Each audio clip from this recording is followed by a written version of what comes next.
지난 25년 전에 제가 미국 와서 한창 집회를 다니던 시기가 있었습니다. 정신없이 매주마다 타주를 오가면서 집회를 다니던 시기였는데, 그 가운데 저희가 한 번은 콜로라도 덴버에 있는 교회를 집회 가게 되었습니다. 3일 집회를 마치고 월요일 날 공항을 출발하기 전에 담임 목사님하고 성도님들이 은혜 받으셨다고 공항까지 배웅을 나오셨습니다. 근데 이런저런 이야기를 나누다가 이제 탑승 시간이 가까워졌을 때 자리에서 일어나려고 했더니 담임 목사님께서 한번 기도하시자고 그러시면서 기도를 해주신 게 제 평생 잊지 못할 기도가 되었습니다. 그 내용은 이랬습니다. 뉴욕에 가면 사랑하는 이가 있다고 말하게 하시며 덴버에 올 때마다 그리운 친구가 있다고 말할 수 있는 관계를 맺는 동역자들이 되게 하소서. 짧은 기도였지만 어쩌면 평생에 내가 누군가에게 저렇게 이야기할 수 있는 삶이 되었으면 좋겠다라는 생각을 갖는 시간이었습니다. 자, 우리 모두가 누군가에게 그리운 친구, 보고 싶은 친구, 사랑하는 친구가 되어야 되지 않겠습니까? 세월이 지나면 지날수록 그리운 사람, 또 보고 싶은 사람이 되어야 되는데, 사람 관계라는 게 참 그래요. 쉽지가 않지 않습니까? 30년, 40년 지기 친구도 하루아침에 작은 일 때문에 등 돌리고 멀어지는 게 세상 인심입니다. 여러분, 우리의 삶에 이런 친구, 동역자가 있다면 얼마나 행복한 사람이고 살아온 인생이 복되겠습니까? 우리가 성경을 읽을 때마다 왜 하나님께서 이런 말씀을 이렇게 기록하고 있을까를 생각을 하면서 우리도 이런 사람이 되어야 되지 않을까라는 좀 거룩한 믿음의 욕심들을 갖고 살아야 되는데, 세상 사람들은 그렇지 않습니다. 제가 집회 때마다 늘 빼놓지 않고 말씀드리는 게 뭐냐면, 저는 로마서 16장 1절 2절을 볼 때마다 늘 가슴이 벅차고, 하나님께서 내게 이런 은혜를 주시면 얼마나 좋을까, 평생에 제가 기도하는 게 있는데요, 거기 보면 바울이 고린도에서 만났던 브리스길라와 아굴라라는 부부를 향해서 로마에 있는 사람들에게 소개를 하며 이렇게 말합니다. 너희가 브리스길라와 아굴라에게 문하라라. 이는 나를 위하여 자기의 목이라도 내어놓을 수 있었다는 것입니다. 그들이 만난 것은 1년 6개월밖에 되지 않습니다. 근데 그 1년 6개월밖에 안 되는 그 삶 가운데 브리스길라와 아굴라가 사도 바울이라는 사람에 대해서 귀한 마음을 갖게 되고 동역자가 되었습니다. 에베소까지 동행하게 됩니다. 그리고 그 이후에는 각자의 사역지에서 나름대로 사역을 하는데, 바울의 일이라면 이 부부가 거침없이 자신의 목이라도 내어놓을 만큼 그런 사역자가, 동역자가 되었다는 것입니다. 목회자에게 있어서 이런 한 가정이 있다는 것 얼마나 행복하겠습니까? 우리가 어떤 관계 속에서 살아가든 간에 끝까지 이 관계가 깨질 것 같으면 내가 손해보더라도 말 안 하는 게 때로는 낫습니다. 그것이 오히려 관계를 더 오래가게 만들 수도 있습니다. 그 목사님이 회복이 되어서 다시 그 교회의 원로 목사가 됐다고 한들 예전만큼 그 마음이 열리겠습니까? 절대 그렇지 않습니다. 우리는 사람과의 관계를 먼저 생각하지 않습니다. 그 관계야 나중에 가서 회복하면 되겠지, 나중에 내가 가서 잘하면 되겠지, 그건 자기 욕심이고 자기 생각이지요. 여러분, 우리가 인생 살면서 아까 이야기한 대로 브리스길라와 아굴라와 이 바울의 사역 가운데 충돌할 일 없겠습니까? 없었겠어요? 바울처럼 다혈질적이고 바울처럼 자기 생각이 강한 그 사람하고 사역한다는 게 쉬웠겠습니까? 서로 간에 무슨 노력을 했는지 모르겠지만 바울이 그래도 사람들 앞에서 자신의 동역자였던 그 부부를 이야기하면서 기억하라고 이야기할 정도면, 그것도 알지 못하는 사람들에게 얼마나 바울에게 그들이 신실했었던 사람이었을까. 아까 말씀드린 대로 사랑하는 이가 있고 그리운 사람이 있다고 이야기할 수 있는 그런 관계라면 세상에서 행복하지 않을 이유가 있겠느냐는 거지요. 예수 믿는 사람들은 어느 곳에 있든 나를 통해서 화목이 돼야 되고, 나로 인해서 화평케 해야 되고, 나로 인해서 누군가가 희망을 얻을 수 있는 사람들이 되어야 할 줄로 믿습니다. 나 때문에 인생 살맛나고, 나 때문에 누군가가 행복하고, 나 때문에 저렇게 살았으면 좋겠다라는 믿음의 샘플이 될 수 있는 사람들이 되고 싶은 욕심이 우리에게 좀 있어야 되지 않을까. 이번 주면 매년 돌아오는 크리스마스가 있습니다. 전 세계 수많은 사람들이 크리스마스 이브부터 시작을 해서 크리스마스를 즐길 텐데, 중요한 것은 그 크리스마스의 주인공이신 예수가 사라진 지는 오래라는 거예요. 교회도 마찬가지입니다. 정말 예수님의 그 탄생하신 마음, 그 예수님이 살다 가신 그 마음들이 회복돼야 되는데, 우리끼리만이 즐거워하는 크리스마스는 아닐까 한번 좀 생각해 봤으면 좋겠습니다. 이 아침에 우리가 왜 크리스마스를 지켜야 되는가, 왜 예수님께서 크리스마스에 오셨는가, 한번 그 짧은 두 가지 생각을 좀 했으면 좋겠습니다. 바울이 디모데에게 이야기하는 것이 예수님이 이렇게 해서 이 땅에 오신 것이다, 이런 이유 때문에 오신 것이다. 그러니까 크리스마스라는 것이 예수님을 위한 예배인데, 그 예배라는 것, 이 메스라는 말이 예배거든요. 그 예배를 드리는 이유가 뭐냐는 거예요.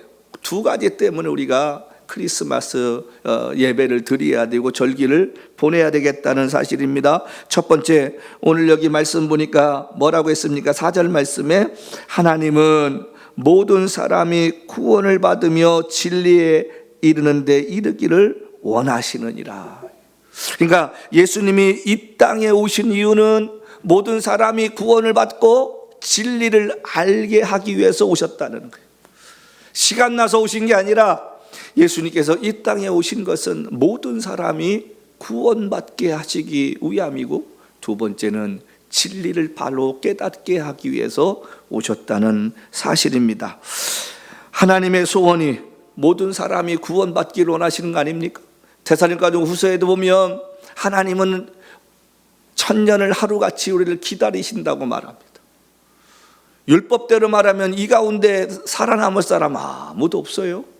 근데 우리를 구원하시기 위해서 예수님을 이 땅에 보내셨다는 사실입니다. 여러분, 진리가 무엇입니까? 구원은 알아요. 우리가 요한복음 3장 16절 말씀처럼 하나님이 세상을 이처럼 사랑하사 독생자를 주셨다. 이는 저를 믿는 자마다 멸망치 않고 영생을 얻게 하려 함이라. 그게 이 땅에 예수님을 보내신 하나님의 목적이었습니다. 두 번째 목적은 그 예수님을 알기 위해서 우리가 무엇을 해야 되느냐? 진리를 알아야 되는데, 진리가 뭐냐는 거예요. 요한복음 8장 31절은 너희가 진리를 알지니 진리가 너희를 자유케 하리라. 그 진리가 누구니까? 예수 그리스도시다는 거죠. 예수 그리스도를 영접할 때 우리가 자유함을 얻습니다. 죄로부터 자유함을 얻고요, 공포로부터 자유함을 얻고요, 불안으로부터 자유함을 얻게 될 줄로 믿습니다. 사람이 살아가면서요, 다들 걱정하는 것 중에 하나가 뭐냐면 건강이잖아요. 야, 이 병 걸리면 어떻게 하나? 그래도 의사들 앞에 가면 누가 그러잖아요. 없던 병도 생긴다고. 그래서 어떤 분은 그런 얘기합니다. 병원 안 가는 게 병을 덜 얻는 거라고. 현대인들이 가장 걱정이 뭡니까? 건강입니다. 하도 질병이 많으니까 생각들이 많아지는 거예요. 고민들이 많아지는 거예요. 예수 안 믿는 사람은 오래 살고 싶어 합니다. 그리고 건강하게 살고 싶어 합니다. 수명 다 채우려고 합니다. 근데 예수 믿는 사람은 달라야 되지 않겠습니까? 살고 죽는 것은 주님께 달렸고, 내가 물론 조심할 건 해야 되지요. 그러나 과잉으로 내가 건강해야겠다, 오래 살아야겠다, 그게 중요한 게 아니지 않습니까? 우리가 그거 생각하는 만큼 우리가 생각해야 할 게 뭐가 있습니까? 주님 만나는 날 부끄럽지 않게 내가 서야겠다는 고민이 더 커져야 할 줄로 믿습니다. 예수님 만나는 날 내가 칭찬받는 사람으로 서야 되지 않을까, 이 고민을 좀 해야 되지 않겠습니까? 요한복음 14장 6절 말씀에 예수님 뭐라 했습니까? 내가 길이요 진리요 곧 생명이라. 예수님이 진리가 되신다는 거예요. 그러니까 예수를 만나면 참된 진리가 보인다는 이야기입니다. 예수를 알면 알수록요, 세상 것이 재미가 없어집니다. 그러니까 예전에 세상에서 골프 많이 치시고 술 담배 좋아하시고 놀러 가는 거 좋아하셨던 분들이 어느 날 정말 예수 믿어서 홀라당 뒤집어졌을 때 그분들은 이제는 재미가 없다는, 골프 안 치십니까? 아이고 그걸 쳐야 뭐야, 재미도 없어. 그냥 교회 일이 더 재밌다는 거예요. 예수님을 위해서 일하는 게 더 재밌다는 거예요. 선교지 가서 선교하는 돕는 그 일이 더 즐겁다는 것입니다. 여러분, 예수를 바르게 만나면 너희는 세상 것이나 이 세상에 있는 것들을 사랑하지 말라는 요한일서 있는 말씀이 저절로 깨닫게 됩니다. 예수를 바르게 알아보십시오. 명품이요, 그것이 가치가 별로 느껴지지 않는 거예요. 그것이 뭐가 중요한데, 예수가 우리 안에 계시면 가진 것이 없어도 여러분 평안함이 있고 기쁨이 생기게 될 줄로 믿습니다. 우리가 시편 51편 보면요, 다윗이 밧세바하고 간음했다가 나단한테 1년 만에 들켜가지고 회개하는 장면이 나와요.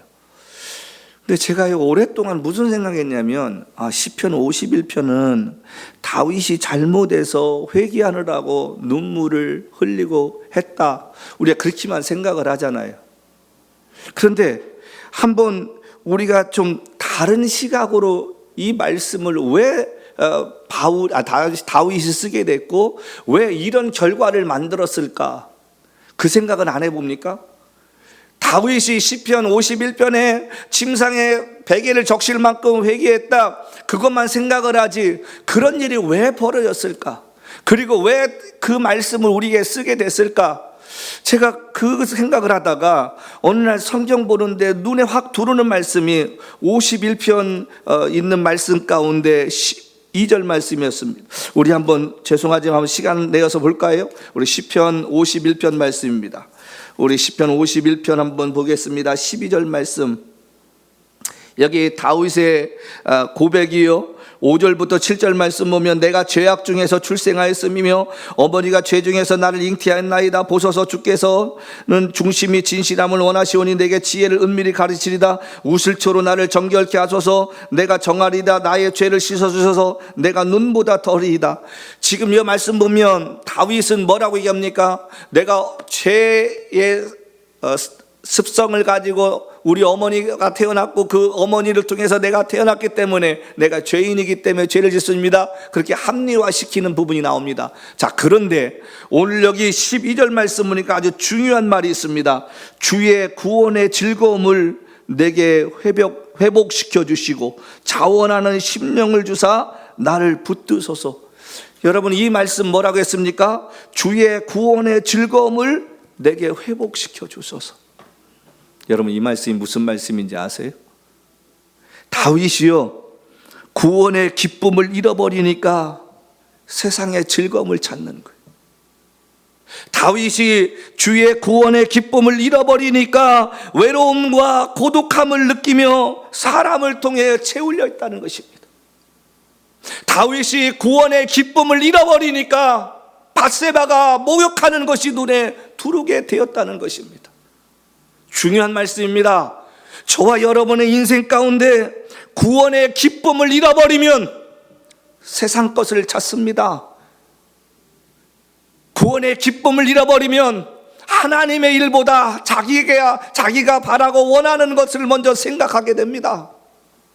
구원의 기쁨을 찾은 사람은요, 예수의 생명 걸겠다고 하던 일 버려두고 선교사로 나가, 내가 인생 어떻게 살아야 할까 고민하다 보니까, 그래, 내가 그동안 먹고 사는 일에 내 인생을 위해 돈 벌었는데 이제부터는 어려운 사람들을 위해 내 재능을 가지고 사용하자. 그래서 하루아침에 의사가 선교지로 떠나게 되고요, 하루아침에 사업하던 사람이 그 사업했던 그 돈을 가지고 어려운 이들에게 아낌없이 나눌 수 있게 되었다는 것입니다.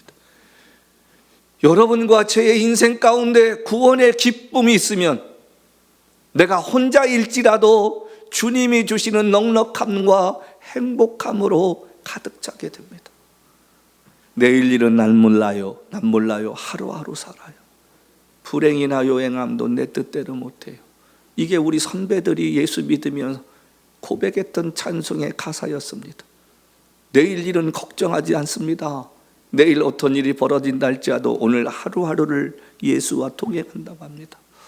구원의 기쁨을 잃어버린 사람은 사명도 잃어버립니다. 구원의 기쁨을 잃어버린 사람은 자기가 해야 할 일도 잃어버립니다. 구원의 기쁨을 잃어버린 사람은 자기 자리가 무엇인지를 깨닫지를 못합니다. 구원의 기쁨을 잃어버린 사람은 하나님의 영광을 위해 살기보다는 사람들과 어울리는 것이 즐겁고 기쁨이 있습니다. 지금 다윗이 우리에게 주는 이 이야기는 구원의 즐거움을 내게서 회복시켜 달라는 이야기입니다. 예수님께서 이 땅에 오신 것은 바로 이 구원의 즐거움을 회복시켜 주시기 위함인 줄로 믿습니다. 그래서 예수 하나만으로도, 예수님 한 분만으로도 만족하고 그분이 바라시고 원하시는 대로 내 인생 살아가면서도 외롭지 않고 고독하지 않다는 거예요. 제가 한 달 이전에 말씀드렸던 그 소말리아 선교사님 기억하십니까? 80을 눈앞에 두신 그 여자 선교사님에게 결혼도 안 하시고 혼자 외롭지 않았느냐고, 남편과 더불어서 그런 일 같이 했으면 더 힘이 쓰지 않겠냐고. 근데 그분이 저에게 하셨던 말씀이, 목사님 저라고 왜 결혼하고 싶지 않았겠습니까? 수없이 구하고 수없이 많은 사람을 만났지만 하나님께서 뜻이 아니셨는지 이루어지지 않았습니다. 저 외롭지 않습니다. 이제 살아온 날보다 살아가야 할 날이 점점 짧아지고 내게 맡기셨던 그 일을 이제 눈앞에 마치는 시간이 보이는데 제가 주님 앞에 서면 주님께서 신랑이 되어주지 않겠습니까? 그 말씀하시는데 제가 너무 부끄러운 거예요. 미국에 살면서, 이 좋은 나라 살면서 힘들다고 불평하고 원망했던 것이 너무나도 죄송스러웠다는 이야기입니다. 성도 여러분, 저와 여러분의 가슴에 구원의 즐거움이 회복되었으면 좋겠습니다. 언젠가 우리 모두가 주님 만나서 행복했던 시간도 있고 기뻤던 시간이 있는데, 그것이 지금 세월이 지나가면서도 아직도 그 열정과 기쁨이 우리 안에 있느냐는 사실입니다. 구원의 기쁨이 있으면 어떤 상황이 찾아와도 이겨낼 수 있고 예수님 위에 사는 것이 행복해진다는 것입니다. 예수님 누구신가?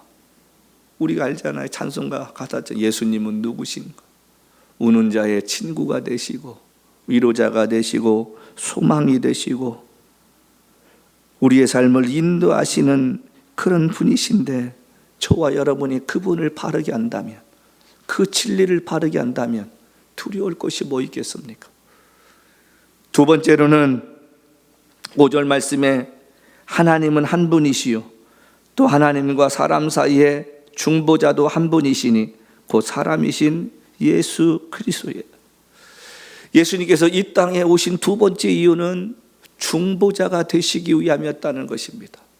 여기 중보자라는 단어가 메시테스라는 헬라어인데요, 이 뜻이 뭐냐면 화친이나 계약을 맺기 위해 두 사람 사이를 중재하는 사람, 화친이나 계약을 맺기 위해서 누군가가 브릿지 역할을 하는 사람을 바로 이 메시테스라고 한다는 것이죠.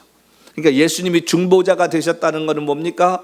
하나님과 사람 사이에 서로 화목하게 만들기 위한 중재자 역할을 하시기 위해서 이 땅에 오신 분이라는 사실입니다.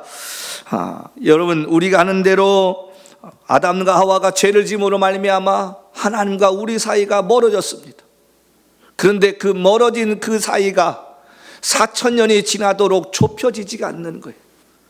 그래서 하나님께서 가만히 이렇게 보시다가 인간들이 도저히 노력을 할 생각도 안 하고 하는 방법도 모르는 거예요. 부모라는 게 그렇지 않습니까? 처음에 자식을 낳으라고 자식이 뭐라고 해도 결국은 부모가 자식을 위해 희생하게 됩니다. 전 그걸 가만히 보면서요, 하나님께서 이스라엘 백성들이 광야로 내어 모시고 그 다음에 그곳에서 모세를 부르신 거예요. 당신이 다 하신 거예요. 하나님이 마음이 약하신 거예요. 하나님이 독하신 것 같지요? 절대 그렇지 않습니다. 사람들은 광야에서 띵가띵가 할 때에 하나님께서 이 인생들을 어떻게 해야 되지? 그래서 당신이 먼저 모세를 부르셔서 모세야 내가 너한테 법을 줄게. 이 법을 가지고 사람들한테 얘기해서 요것만큼만 지켜. 최소한의 요것만큼만 지켜. 하나님이 안 달라셔가지고 모세 부른 거지, 모세가 하나님 우리가 어떻게 하면 좋겠습니까? 우리에게 길을 좀 보여주시고 가이드라인을 만들어 주십시오 기도했습니까? 절대 그렇지 않습니다. 우리 인생 가만히 보면 하나님이 안 달라셔서 우리를 쫓아오셔서 복을 주시고 필요한 것도 채우시고, 때로는 야 이거 아니야, 이거 안 된다니까, 너 그거 하면 안 돼, 이러면 돼. 안 되는 거예요. 제가 어제 하늘이하고요 앉아있다가 제가 뭘 하나 깨달았냐면, 하늘이가 이제 크리스마스가 다가와서 제가 선물을 하나 해주겠다고 그래가지고 네가 골라 그랬더니 제가 이제 와가지고 아이패드로 아마존을 이렇게 골라요.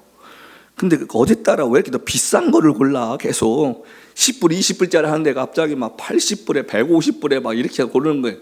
가격이 중요한 게 아니라 애에게 그만한 필요한 가치가 없는 건데, 얘가 그 가치를 알 만큼의 이 상품을 가질 나이면 몰라도, 그래가지고 지 아버지가 매일 어떻게 애를 그 세뇌시켰냐면, 우리 집에 오면 지 아버지 돈 없다고, 할아버지는 돈 많다고. 그러니까 엄마 아버지는 돈을 안 쓰는 거예요. 할아버지는 늘 돈 있는 사람이에요. 그래서 어제는 제가 그랬어요. 선두로 할아버지 돈 없어, 돈 없어, 돈 없어 그랬단 말이에요. 근데 지가 원하는 걸 안 골라주니까요, 갑자기 벌떡 일어나더니 가버리는 거예요. 삐쳐가지고. 이제 걔도 컸다 이거지. 커가지고 지 마음에 안 드는 거예요.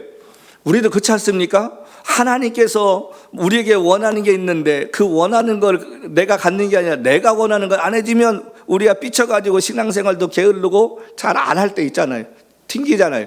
자, 그런데 하나님께서 사람들이 아무리 노력해도 안 되니까 제사를 통해서 이 정도만 하면 내가 너희를 용서해 줄게. 근데 그 법을 주셨는데도 인생들이 그거 가지고 완전해지질 못하는 거예요. 세월이 지나도 누구 하나 그 제 문제가 해결되지 않는 거예요.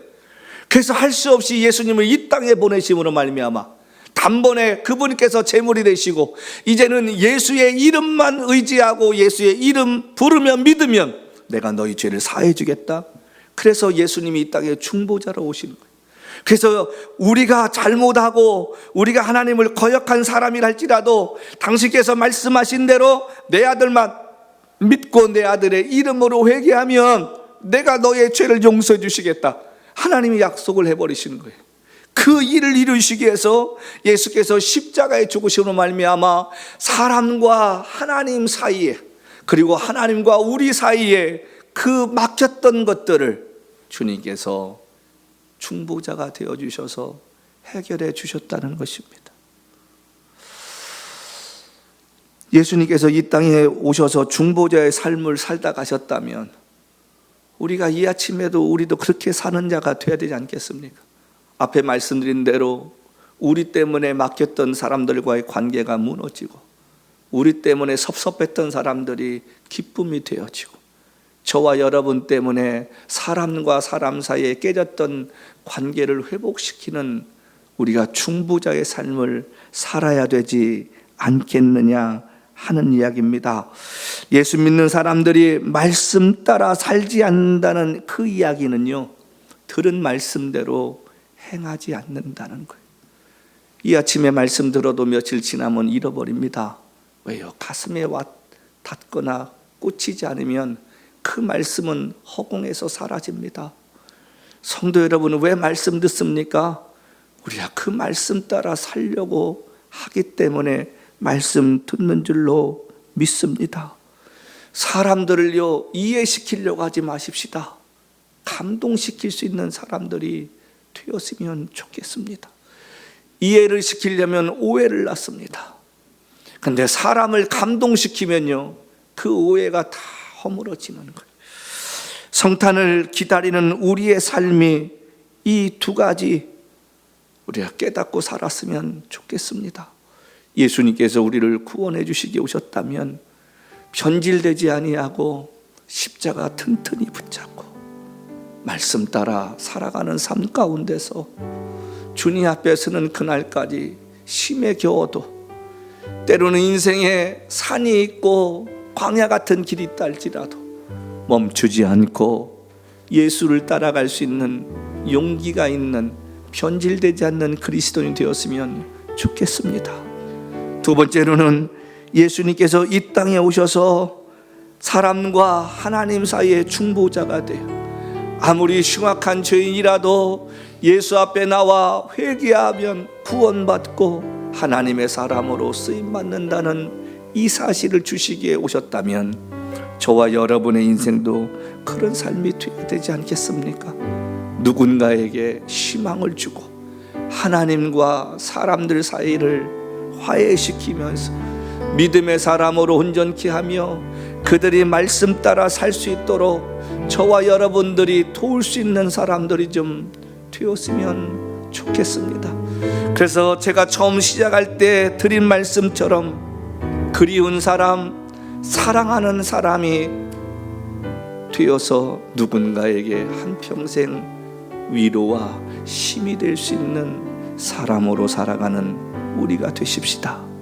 그것이 성탄을 맞이하는 우리의 모습이고, 성탄에 하나님께서 예수 그리스도를 이 땅에 보내신 목적이기도 하다는 것입니다.